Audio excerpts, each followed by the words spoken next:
Bonjour à tous, petite vidéo encore sur les SAE du semestre 2, donc en but Clio. Donc les SAE S2.02 audit d'un poste de travail, 2.03 exécuter un planning de production, 2.04 évolution de l'organisation du système de production. Donc je rappelle, donc une SAE, c'est une situation d'apprentissage et d'évaluation. Elle est définie comme un ensemble constitué d'une ou plusieurs tâches à réaliser par l'étudiant en vue d'atteindre un but fixé. Donc elle permet à l'étudiant de développer et d'exercer une ou plusieurs compétences disciplinaires transversales. Et elle doit permettre la validation de compétences métiers. Alors, ces SAE du semestre 2, donc ce sont les SAE qui sont faites en présentiel à l'IUT, puisque je vous rappelle que vous avez également des SAE dites en autonomie, on y reviendra après sur le planning. Donc ces trois SAE, ça représente au total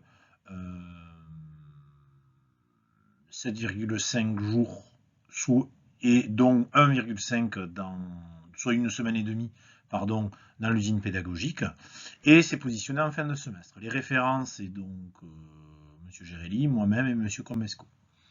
Donc, comme au semestre 1, vous allez devoir réaliser un certain nombre de livrables qui permettront donc à vos référents de valider vos compétences métiers. Et l'environnement est l'usine pédagogique 4.0.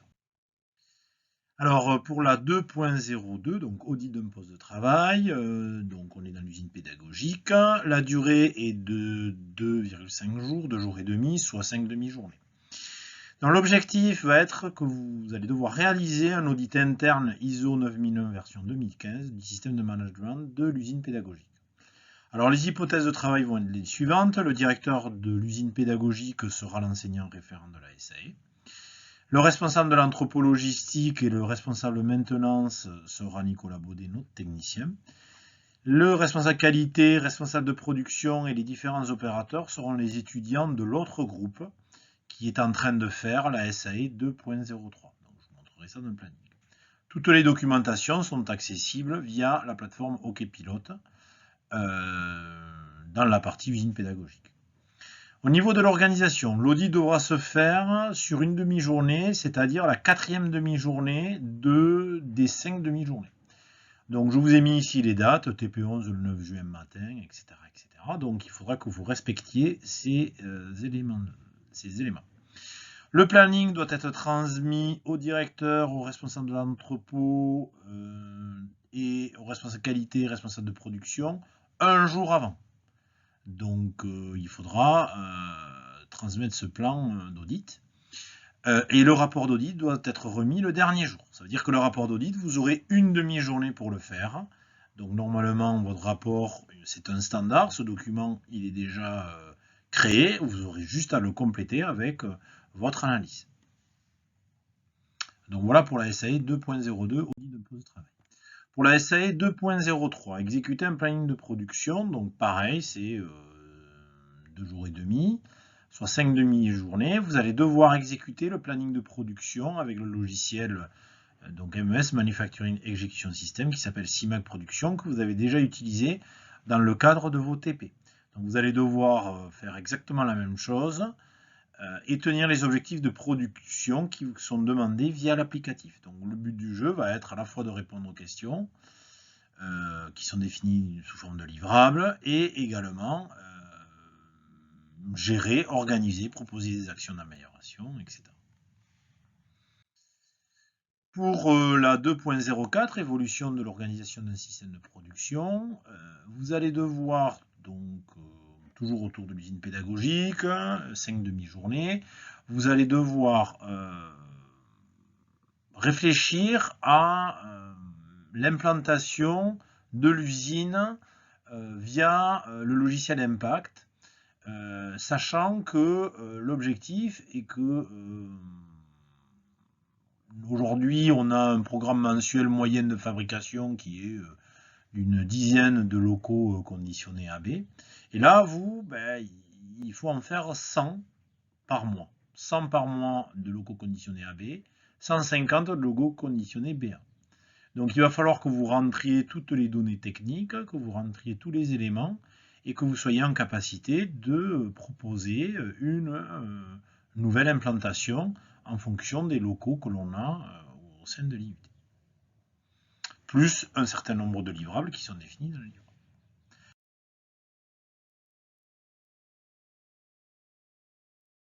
Alors de façon plus globale, pour vous présenter l'organisation générale. Là j'ai fait une capture d'écran du planning. Donc vous avez ici les groupes de TP, TP11, 12, 21, 22, et les jours. D'accord? Donc les SAE vont démarrer sur le mois de mai-juin. Vous avez ici en bleu, en marron et en rose les SAE dites en autonomie. Donc souvent vous allez être soit en autonomie en train de faire vos SAE, soit en présentiel à faire les SAE que je viens de vous décrire. On va démarrer par la SAE 2.04, évolution de l'organisation des systèmes de production, c'est-à-dire la partie modélisation sur impact. Donc ici, vous avez le TP11, TP12, TP21, TP22. D'accord? Donc vous aurez 2 jours et demi pour le faire. Et vous aurez à nous remettre le livrable grâce à Impact. En ce qui concerne les autres SAE, notamment la partie audit, donc qui est le gris, et exécuter un planning de production, et bien vous voyez, si je prends TP11, hop, je l'ai ici, et j'ai en parallèle le TP12. Donc les étudiants du TP11, vous allez auditer le TP12. Vous allez le faire quand? J'ai dit la 4e demi-journée, donc normalement c'est ici. Etc. etc. pour chaque groupe. Donc vous avez TP21 qui est avec le TP22, puis après TP11, TP12, TP21, TP22. D'accord? Donc voilà un petit peu pour l'organisation générale. Normalement, avec les documents, cette vidéo, et puis les documents ressources que vous avez pu voir, et tous les modules ressources que vous avez fait, pardon, vous êtes en mesure de mener l'intégralité des essais.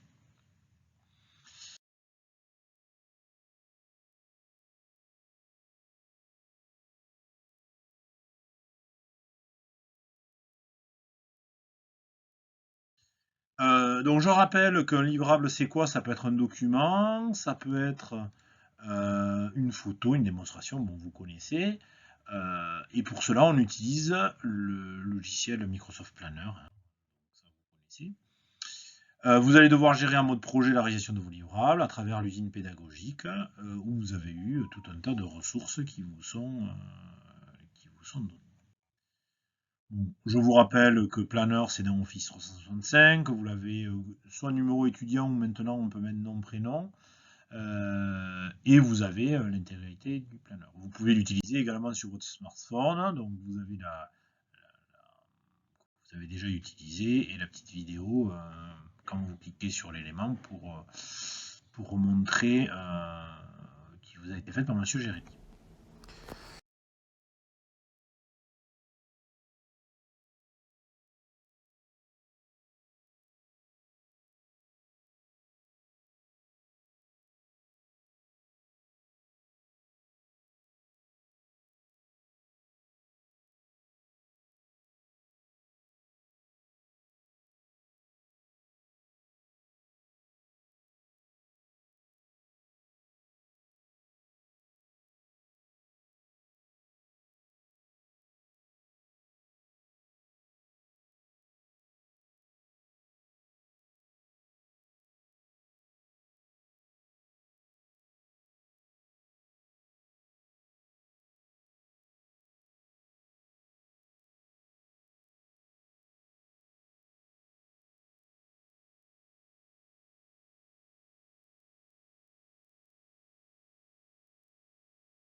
Donc je rappelle, voici les livrables. Alors vous avez accès, donc pour l'instant, vous allez après avoir vos noms, SAE, S2, 2023, TP, etc. Chaque compartiment est une SAE avec un certain nombre d'éléments de livrables. La 2.05, pareil, 2.06, et puis le savoir-être. Donc pour rappel, donc c'est la même chose qu'au S1, hein, vous, votre rôle, c'est, donc on va vous affecter de mettre vos noms livrables, ensuite de les remplir, et puis nous, on vous, si c'est non démarré, on considérera que c'est non évaluable. En cours, c'est 50% des points, terminé, c'est la totalité des points. D'accord ? Donc, bien sûr, les SAE se préparent. Certains livrables doivent être faits avant la SAE. Si vous attendez le dernier moment, ça risque d'être compliqué. Donc, c'est la même son de cloche qu'au semestre. Alors, je rappelle les règles de fonctionnement. L'enseignant valide via un livrable ou questionnement votre compétence. Donc, l'enseignant vous informe si vous validez ou pas. Et ce sera complété sur planeur. Dans le cas d'une non-validation, vous disposez d'une deuxième chance. Néanmoins, faites attention, la deuxième chance, dans le cas où le livrable correspond à des compétences du semestre 1, il n'y aura pas de deuxième chance. Donc là, faites bien attention à ça. Bien sûr, il est interdit de négocier avec l'enseignant. Dans le cas d'une non-validation, vous avez le droit de ne pas être d'accord, hein, mais l'idée, c'est de ne pas négocier. Et de toute façon, l'enseignant, dans le cas d'une non-validation, vous communiquera à la fin de la semaine SAE ce qui aurait dû être fait. Donc, il y aura des points de malus donc pour ceux qui n'auront pas le savoir-être. Hein, je rappelle qu'il y a une partie savoir-être. Donc, lorsque c'est complété à 100%, il n'y a pas de point de malus.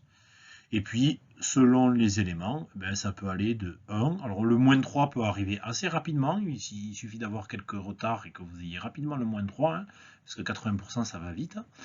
Entre 79 et 60%. Et puis après, moins 6, moins 13, moins 19. Donc, voilà. Donc, voilà un petit peu pour l'organisation du SAE et du S2 qu'on appelle les SAE immersion et que vous retrouverez sur une autre façon au S4 et au S6 dans votre cursus. Voilà.